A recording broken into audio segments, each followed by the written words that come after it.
Good evening, all. I'm Nick Rishwain. Welcome to Legal Tech Live. Today with me, I've got my co-host, Ivan Rakelin. Welcome, everybody that's tuning in now as well as later. Yes, excellent. And joining us tonight is Michael Lee, author and owner of the Pirated Thoughts blog, which is now found at piratedthoughts.com and morrisonlee.com/piratedthoughts.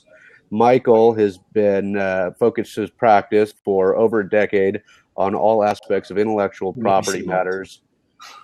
Was it over a decade, Michael? I said, yeah, and you're making me seem older. I feel aging as we're sitting here.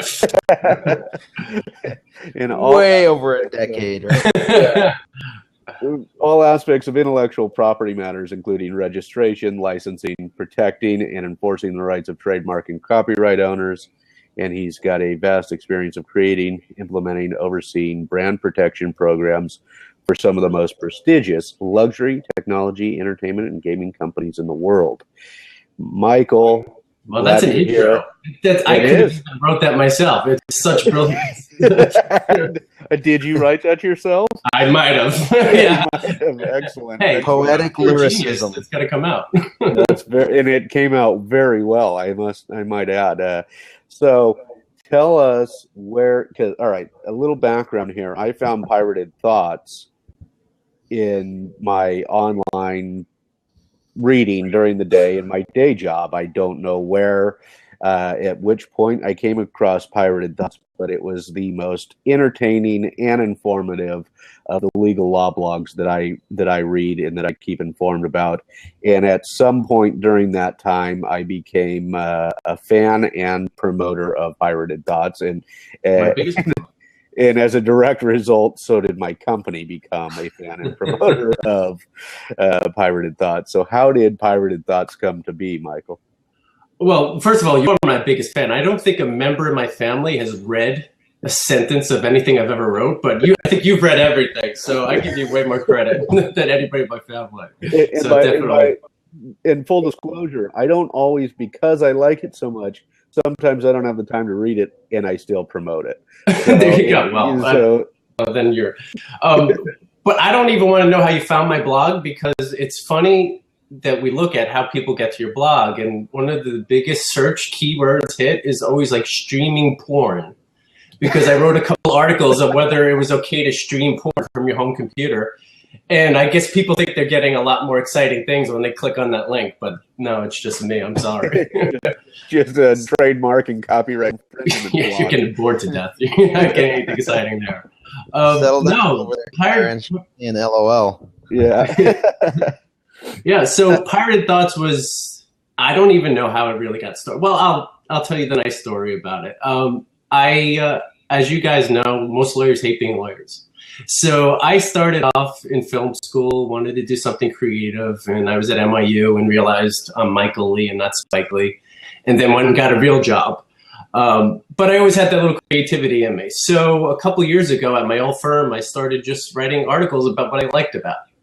And I wanted getting to content every day, and then eventually I would take up the whole front page of the website.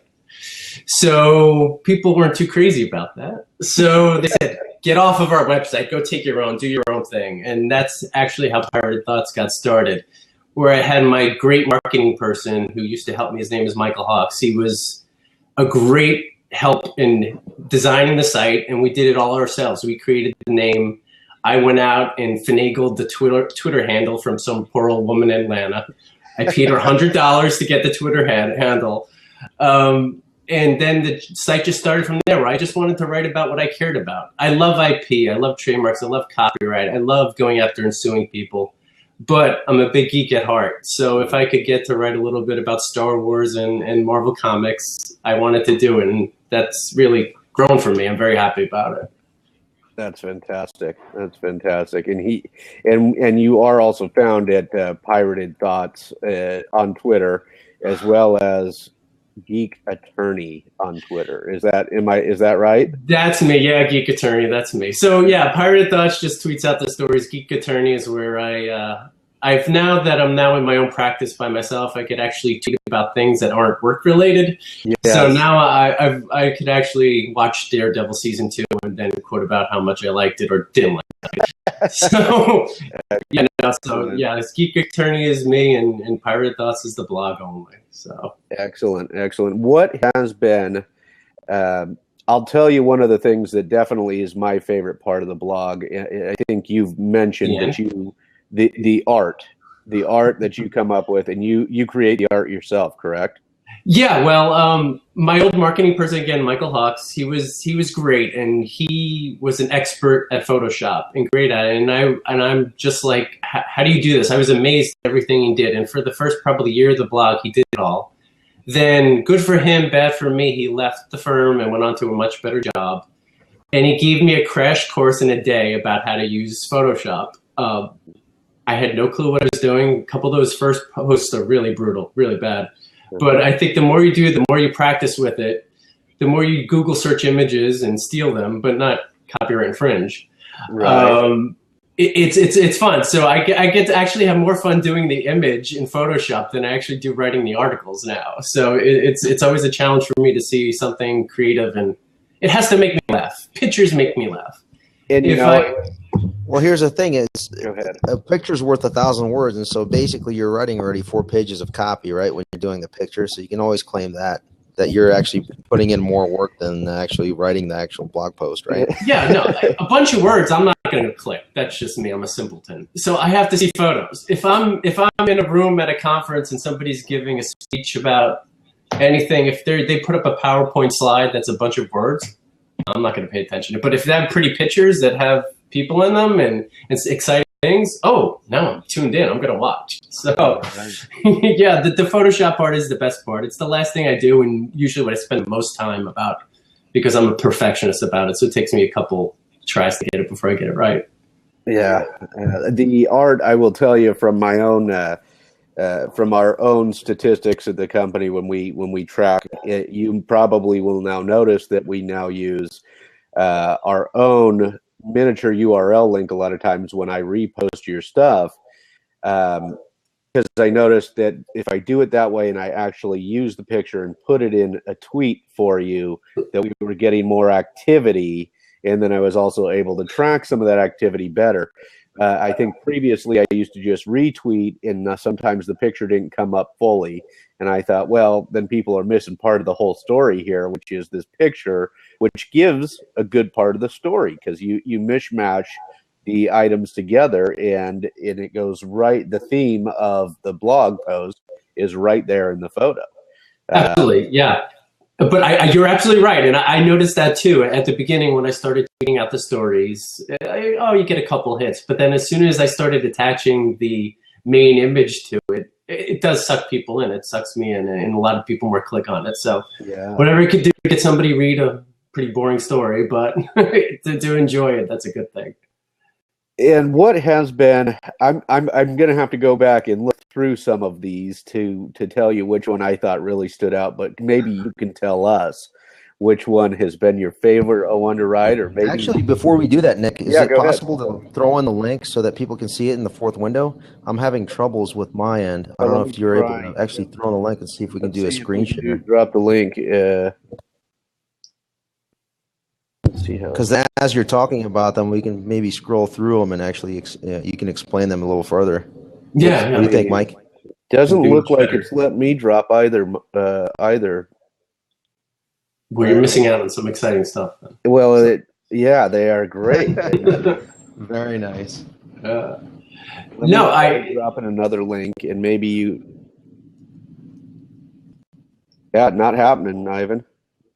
Oh, no worries. I'm going to ask to see if help can come in here and actually navigate. It's probably my fault. It's always my fault. It's my fault nothing works, so just blame it on me. Yeah. It's all right. No worries. I posted one that was a Star Wars Trademark tidbits article here, at least so people get an idea of some of the content that you've been doing. Is there been a favorite blog post that you've written? I do have I do have favorites, and my favorites are usually the one time of year where I allow myself to blog about not the law. Okay. And so it's Christmas time every year, and I usually blog about something, whether it be the worst Santa Claus in movies, or whether it be the most disturbing things that's ever happened in a Christmas movie, or something like that. So those are my personal favorites because they make me laugh. I guess I spend a lot of time laughing at myself. But that sounds pretty ironic then for a legal blog. Yeah. Yeah. Well, that's what exactly it is. It's blog, and everything else is more fun than the law. Yeah. But the one story that really stands out for me is I did a story about Rihanna and how she was opposing, her trademark got opposed for her name Robin, which is her real given name. And I just happened to come across on the USPTO filings because I stalked them like a crazy person. So I'm up in the night just looking at them because I really have nothing better to do with my life. Right. And I just noticed, I was like, this company, they're opposing this trademark for Robin, and DC Comics was involved. I was like, I wonder what this company is. That's Robin. I was like, oh, it's Rihanna. It's like, well, that's a pretty good story. I posted that, and it just took off. And it made it to the New York Post, which is tabloid heaven. So I was happy about that. I was in like Glamour and Jet. I was on all these websites for my dumb little story. And that's probably the one that stood out the most for me as being the most exciting one to actually see other people other than Nick read my article. So yeah, so it was pretty exciting. Yeah, I can't say that I've started a fire with my promotion, but I still. It's one of those things now where it's like, sooner or later people are going to realize that this has got some great value in it, and it's really going to catch fire eventually. So now I'm like, well, now I'm going to promote it until it catches fire, because one of us is bound to do something right, and people are going to like it. Well, I've been saying it for the last 3 years. I'm still waiting. Well, and I think I've been posting for about 1.5 years or 2 years. So, yeah, I'm going to keep doing it. Because that's the dedication. Hey, sometimes you might accidentally get something right? That's right. If you keep trying, you're going to get something right. That's right. And it seems to be something you really enjoy, though. Is this the fun part of the law to you? It's a great question. I would definitely say it was the fun part of my day. It's a love-hate relationship, as with anything you do, and it's a commitment. There are the days where you wake up and you're like, I have to find a story to write about, and I just have no desire to do it. Then there are days where you find something, you're like, I can't wait to get this done. I can't wait to hit send on this button. I think at my old position, I think it was the highlight of my day. Now that I've moved on to my new firm and I'm doing a lot more exciting work, stuff I've never done before in my life, working with incredibly cool video game clients and esports. Yeah, the blog is fun, but I'm actually, having so much fun with this other stuff now. And, I did my law firm life for a long time, and it's the day-to-day, and it gets boring. So the blog was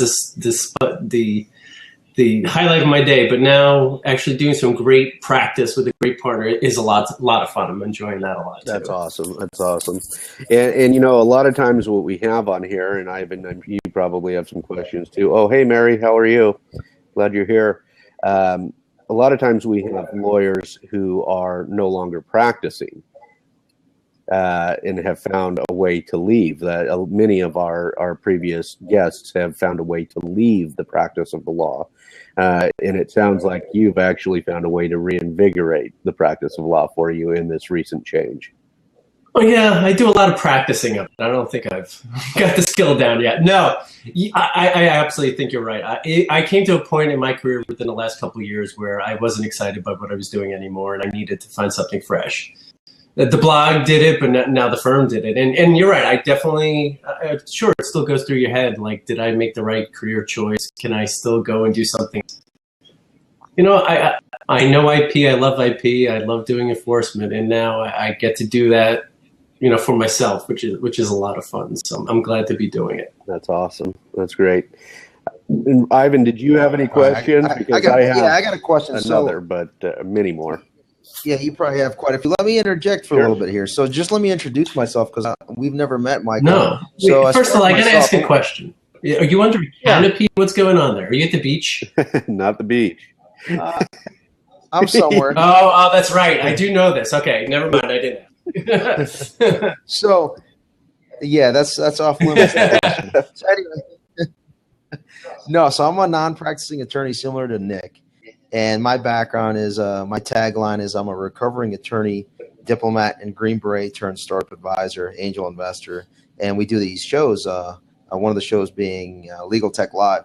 So again, I'm interested in the law to the extent that I would like to know how it impacts our lifestyle in various aspects, such as business, startups, etc., and being able to advise startups.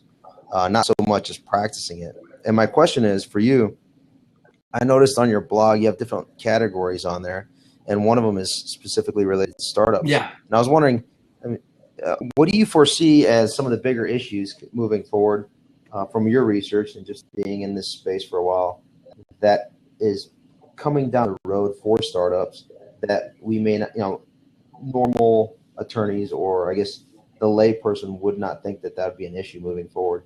It's kind of a harder question, but I wanted to ask that because you may be in a position to answer that. No, just because at my new firm, even I was at my old firm, I started working a lot with startups. People come in the door, have an idea, just started working on it with their friends, and got in way too deep before they knew what they were doing. I've done a lot of litigation in my life. Most of my life was litigation, where I had to try to undo a lot of the problems that happen at early stages of startups.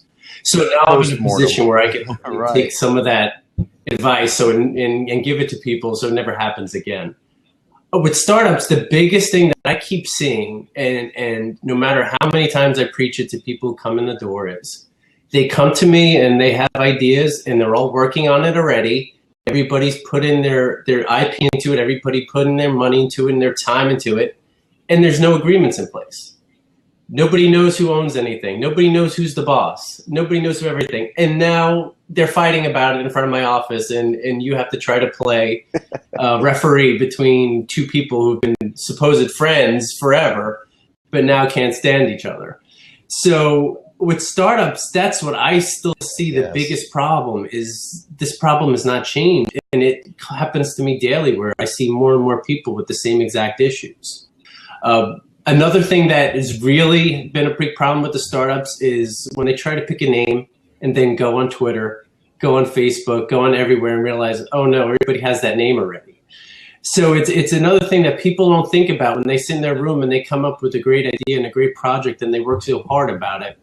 But then they don't realize, oh, hey, there's some person in the middle of the country who owns the Instagram account with your name on it. So that's a big problem. And with domains, I had a run-in with that specific situation where my last name no one on the planet uses except for one person on Instagram that has maybe one follower. So I need to reach out to that individual and maybe purchase that account. That's what I did with my Twitter account. It's funny. I saw there was some person who had pirated thoughts, and they were down in, I believe it was in Atlanta. Saw she hadn't tweeted in years. I tweeted at her to try to get a response. I didn't. Actually hunted her down through LinkedIn. And she was like more than happy. She's like, yeah, please take it, do something with it, and gave her $100 and got it. But especially with the domains where it's a first come, first served basis and everybody's buying up any combination of letters, words that makes any kind of sense. And for you as a startup to have a name and try to get your domain, it's almost impossible. Is this a great system we have where it's first come, first served and people just buy and, hijack basically everything? You have to be extorted to get it. Who knows? But that's another problem that startups have to worry about is just finding your real estate, not in the real world, but on the internet. Yeah, that's right. That's right. Did you have a follow-up to that, Ivan? Right. So I'm trying to remember the name of the actual application. There's an application out there that allows startups to essentially go in there and it scours the internet to determine all you do is put in a name and then it determines if that name is available on all social, and it basically turns out, hey, it's available on say Insta, LinkedIn, or not LinkedIn, but Insta, Twitter, or say Facebook. Yeah, I have definitely seen that before and absolutely used it for clients. I'm not smart enough to know it off the top of my head, so I'm not big of a help. But there's this little thing called Google. So if you just Google that, eventually you'll find it like I did. Right, but this one actually churns out, say, all the international versions of Facebook. Yeah. So No, I've seen it. or Yeah. VK, and it actually you'll type in a name, and then it'll have a listing of say 70 different social media accounts, and which ones that name is open for for the taking. Yeah. I'll find it as while we're talking. I've got a question about a pattern that I've seen on Pirated Thoughts. You've got this look like I'm going to ask some dangerous question. Is it on Friday mornings my articles aren't as good because I'm hungover? No. Because that is not true. Absolutely not true. Those are rumors. Don't believe it. No, the pattern that I see fairly regularly is comics being a big. Now, is that because you are a comic book fan, or B, because comic books and the trademarks and copyrights related to them are constantly in dispute? Oh, that's actually a good question too.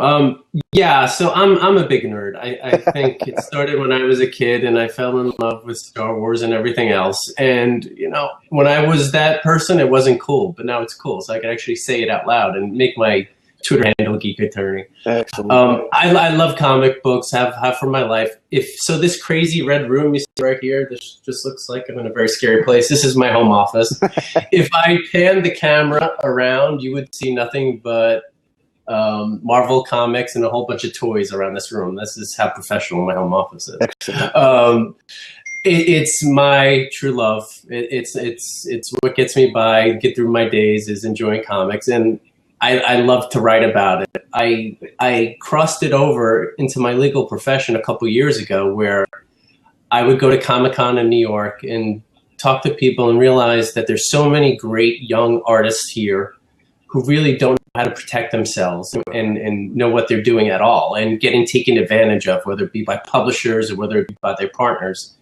So I just, on a whim, sent an email to Comic-Con saying, hey, I love it. I love going every year. This is before it really blew up. It got big. And just said, you ever think about doing a legal panel for people, for artists to know? And they're like, sure, come on in and do it. So did that 5-6 years in a row. And it was a great help for people. And it was really, I just did so I could get a free ticket into Comic-Con. Sure. I'm not going to lie. Sure. So it was an hour of my life just up there talking, which is very hard for me to do. But yeah, so it was great to get that, and that's really crossed over. And this was before I started doing the blog, and I thought, well, maybe if I could take this from a once-a-year thing into more of a daily thing, it'd be a lot more fun. And that's really why I do write about comics a lot, because I love them. Now I'm definitely trying to write more a lot about gaming, because I'm getting really involved in this. I'm playing games again for the first time in a long time and learning so much. So I'm trying to work that in as well. Well, then I want to bring you a little piece of information that I may not be able to share this piece of information now that I say that, because it hasn't yet been released. But stay in touch with me. As soon as it's released, I'll let you know, because it will have a value. We communicate very closely with the right side guys, and they're the ones who have the .live extensions, .social extensions. They have one coming out in the near future that's probably going to do great things for video gamers. So, great!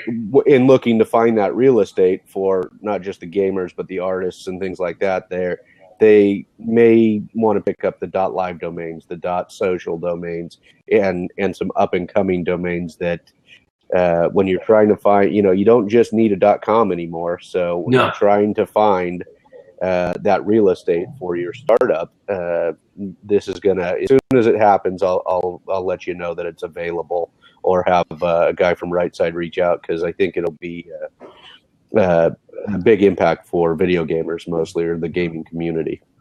Awesome. And you expect me to sleep tonight with such important news going on, and I don't know about it? I know, and I don't know how quiet it was, because it was being talked about in social media marketing world, but I do recall it being said, don't tell anybody. And I started thinking, well, why are you telling me if I can't go and tell people?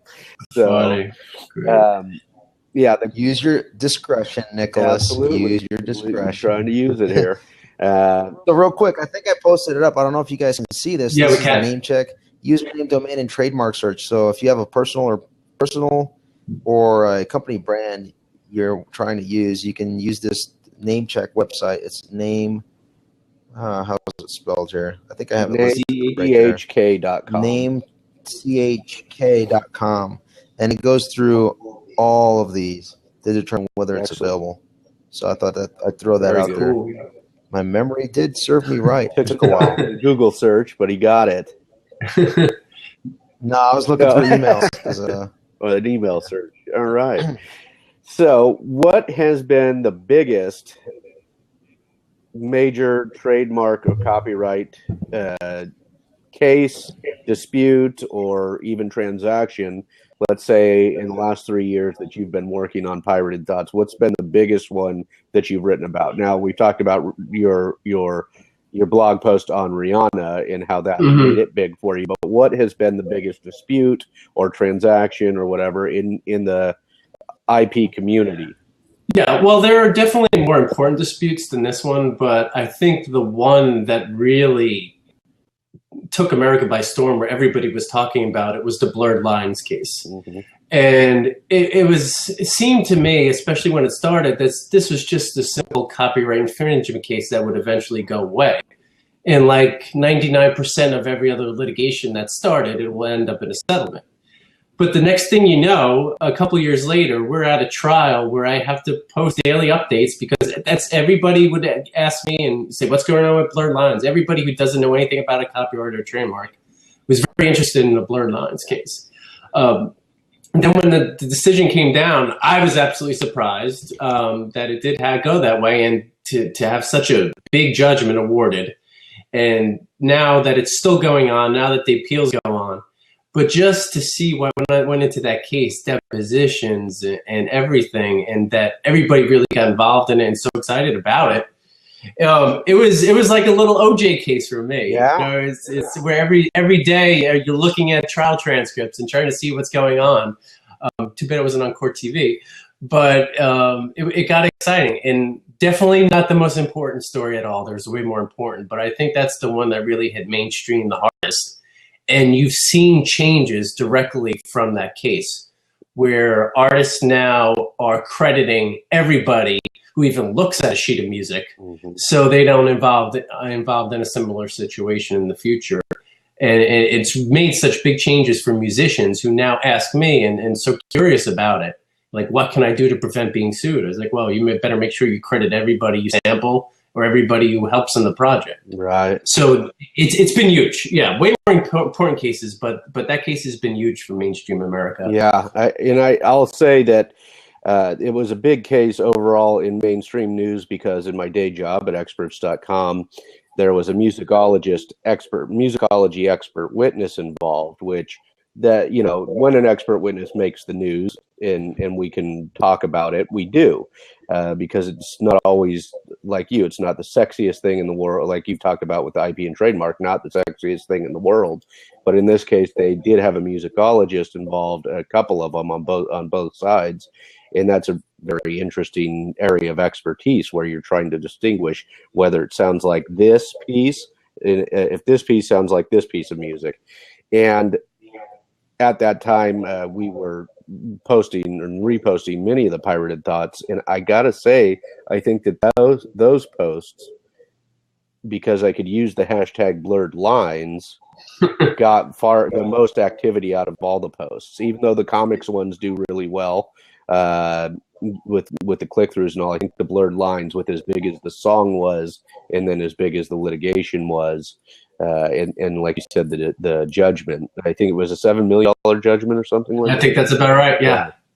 Insane. So and then the second to that, and especially with news coming down the other day that the Supreme Court is going to hear the issue, is the issue about the Washington Redskins trademark. That's another time where people came up to me and said, oh, they canceled the Redskins trademark. That means, you know, I could do whatever I want with their name. Like, no, you can't. You still can't do that. And it was like, and technically it hasn't really been canceled yet. Yeah. So don't worry before it. But that's a big issue. And it's happened with other cases that are before courts now, is whether disparaging marks, things that are, you know, obscene, can be actually registered as trademarks. And that this is a big issue that the Supreme Court's going to have to decide, of whether, you know, names like the Redskins, which are clearly offensive to people, whether that should be protected and have a stamp of endorsement from the government. Right. And I could definitely see arguments both sides, and it'll be a very interesting case to follow, and definitely will be the hot button issue for upcoming for the next 6 months to a year. Excellent. And a side note to that, I don't know if you'd written about it yet, but I started seeing, before we took off for social media marketing world in the last 4 days, I started seeing some posts about a trademark or IP case relating to I think it was the Beatles. Have you heard anything about this? I missed it. No, I didn't do that. Because I meant to shoot you a message and ask you if you'd heard about this. I think it was the Beatles, and we're talking. It wasn't Stairway to Heaven with Led Zeppelin. Oh, that's Stairway to Heaven. That's the one I was. Yeah. So that's. What is this about? Where did this come from? This is an amazing case. Straight out, if you go on YouTube and look at videos of Led Zeppelin and how they've stolen a lot of their riffs from every other musician, they're quite notorious for doing it, and there's proof out there. Okay. So all these years later, after Stairway to Heaven was released, an artist came out, and if you listen to the song, it's an exact copy of Stairway to Heaven. It sounds so similar to it. But they waited all this time before they went ahead and started action. The statute of limitations on trademark infringement is 3 years. Copyright infringement is 3 years from the time you discovered or should have discovered. Okay. But that case is going on. It's been pushing on since, and it's going. It looks like it's going to go to trial over that. So that's going to be a similar one. And what Blurred Lines was, I could see the argument from both sides in Blurred Lines. But if you listen to the music, that Stairway in Heaven and this other song, it's very similar and substantially similar. The test under the law, it's pretty close. And were both these songs made almost 50 years ago now, or? Yeah, absolutely. Yeah. So I forget the name of the musician off the top of my head, but he actually used to tour with Led Zeppelin before. He was in an opening act before they really got big, and lo and behold, the rift of the beginning to Stairway shows up in one of the most famous songs of all time. Right. So, all these years later, we're still fighting about it. So how long has this dispute actually been going on? Because it's coming to trial soon, right? It's gonna be a solid. Yeah, it's gonna be a solid year to two. Okay. It's funny once you blink and you don't realize how much time has gone by. So it's had to be about a year or two now that it's been going on, and it doesn't seem like they're getting anywhere on settlement. So it looks like, unless something happens at the last minute, that they are going forward with the trial. And how would, if it's a 3-year statute, how have they gotten around that to now bring it to trial decades later?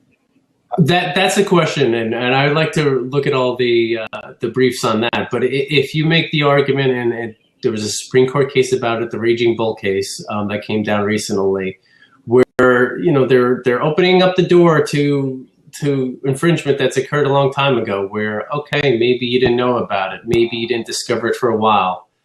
And, so that's what we're going to see in the future. A lot more of these cases that people probably thought were dead and buried, but coming back to light. Interesting.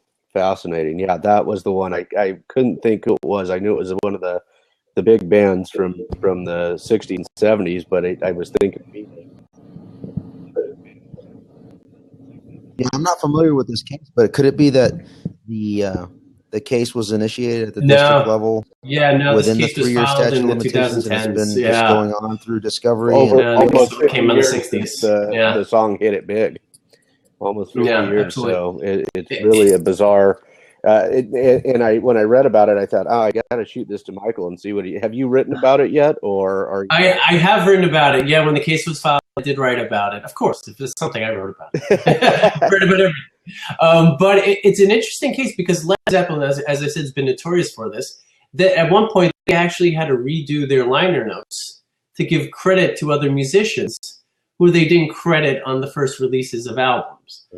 So this has been known for years, and now there's actually going to be a big legal fight about it. So it's interesting. It'll definitely be great, and it'll definitely be interesting to hear about how much money the song has made. It's one of the most famous songs of all time. So let's hear about the money about and it.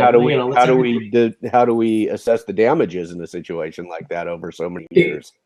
Exactly right, and that's another big question. A question that I don't know how they came to that amount in the blurred lines case, Right. But when you leave things up to a jury, you never know, and that's the hardest part of what we do in advising clients when they're going into litigation, especially in the world of copyright.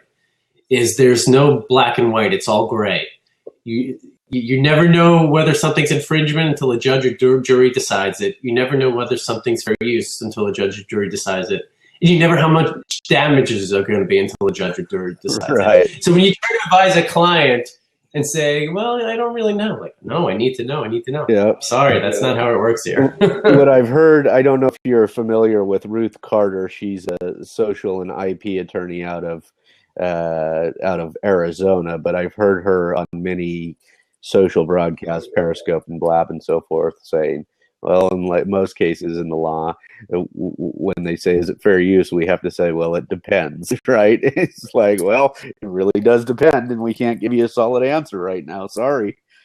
No, and that's the hardest to explain to clients. I'm going through something that could be a very major issue right now. The client came to us today, and they have a very good fair use defense. But try to explain to somebody to say, well, yeah, there's 4 factors to fair use, and they're balanced, and this one is not always as important as this one. And then it's hard to explain, and I understand completely, because it absolutely frustrates me that you can't say to somebody yes or no.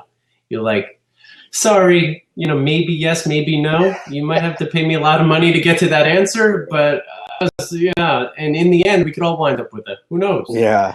Where you win and then get $5 of damages, which is always an option, but that's how it goes. Oh man.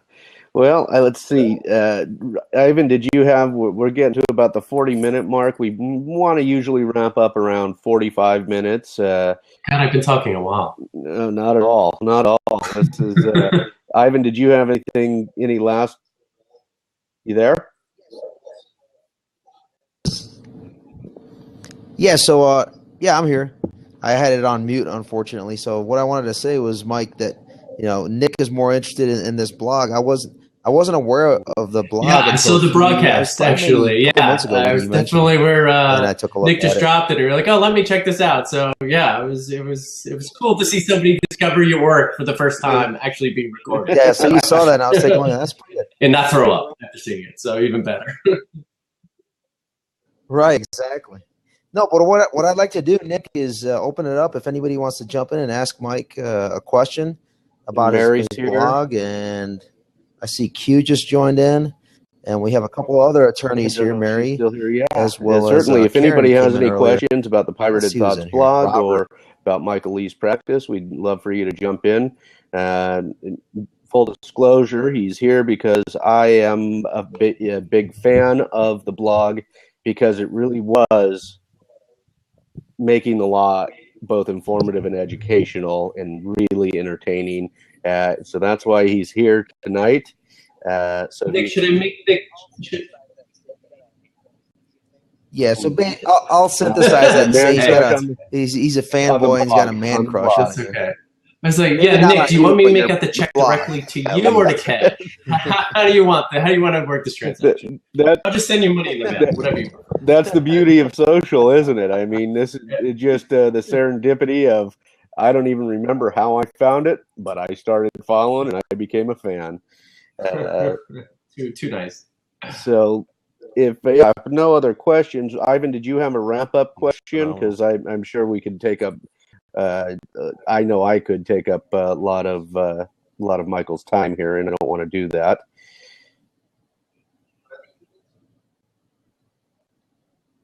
No, I think you hit the salient points. The last thing I'd like to say is just I see you're a Star Wars fan, so I have to definitely tip my hat off, if I had a hat on right now, off to you. Hopefully that didn't violate any trademark rights. Don't worry. Actual name. Fair use. It's fair use. I'm not going to go into the fact. It's fair use. Excuse me, copyright. All right. Mary, yeah. Oh, sure. Oh, Mary's asking a question. Yeah. No. What is your hourly rate? That's not saying over. Contact me offline. I'll tell you. I don't want to scare everybody with my high rate online. Yeah. No, actually, very reasonable. Well, Mary's got the winky face in there. I think as an attorney, she knows that's a common question. So I'm sure. Yeah. I will say, Lauren Gaglioli, did you meet her at all, Ivan, at Social Media Marketing World? She's a podcaster, helps kids take the ACT or the ACT and the SAT. And no, you didn't meet a single person. No, I don't know anybody, and I didn't really meet anybody at Social Media Marketing World. I need to start becoming more extroverted. I put him, Michael. I put him in a shirt for my company because I knew that it would be seen by just about everybody at the conference. With that he runs and goes nuts, and I thought this will work. This will because I'm. But the question is, at a social media conference, does everybody talk, or are they just on their phones the whole time? That's the big question. It was surprising that there was a lot of talking, but as soon as the conversation ends, boom, people are uploading stuff. So I'd have to agree with that. And then, unlike, say, for example, some of these live streaming conferences like Summit Live, there everybody's on their phone. And compared to that sort of conference, not too many people were on their phones. There are a few of us that are in the live streaming space that were obviously we attempt to do both because we try to actually record each one of our conversations so that then that becomes content or a potential content if it's anything good. Yeah. So that you're repurposing essentially everything you're doing in life. There was something I told you where you would come up. Mitch Jackson actually knows his partner Ivan. He knows Ryan Morrison, who's a big video game attorney. Mitch knows a lot of people. That's right. I think Mitch knows everybody. A lot of people do know Mitch as well. That's right. Or is it vice versa? Anyway, I don't know that I had. I thought I had one last question. I can't think of it. I'm going to continue to watch and promote. Oh, I did have one last question. Were you listed in one of the top 100 law blogs at one point? I did, yeah. Last year I was fortunate to make that. I've been at this probably 2.5 years, but yeah, I was a top 100 blog last year. So, law. Yeah. So I was very happy about that. Yeah. It was surprised. Excellent. It's always surprising when you meet new people and they're like, oh, I've read your blog. It's like, wait, you have? I thought only Nick does. So it's very surprising whenever I meet somebody else and they've read it. So. Yeah, excellent. Yeah, so and that was that's an ABA award, correct? Or magazine? Yeah, the ABA Journal Award. Yeah, absolutely. Excellent. Honored. Yeah, it's not an Oscar, but it's close. Excellent, excellent. Yeah. So, that's what I was going to say. Lauren Gaglioli, she's a podcaster, does these ACT and SAT things, and she basically stole her panel from two very big names because she just started laying out this Star Wars background, this entire story, Star Wars nerd that I've never seen, out of this beautiful young gal. And she's just knocking it out, doing these comparisons and analogies with podcasting and Star Wars and how to tell a story. Follow her, check it out. I had to give her some extra love because it was just I've got a very superficial knowledge. Okay. Well, I'm a little upset about that. Yes. But, color me impressed. This is coming from the guy who has actually his basement is called his Star Wars room, where it has nothing but Star Wars paraphernalia. So I'm very impressed about that. Then you would appreciate how her performance. I'm going to put her Twitter handle in here. Her performance at Social Media Marketing World on podcasting. It was Ducker was up there as well as Pat Flynn, and she just blew the room away with her Star Wars comparisons. It was, and it went out and just went on in depth like I've never seen. It was fantastic.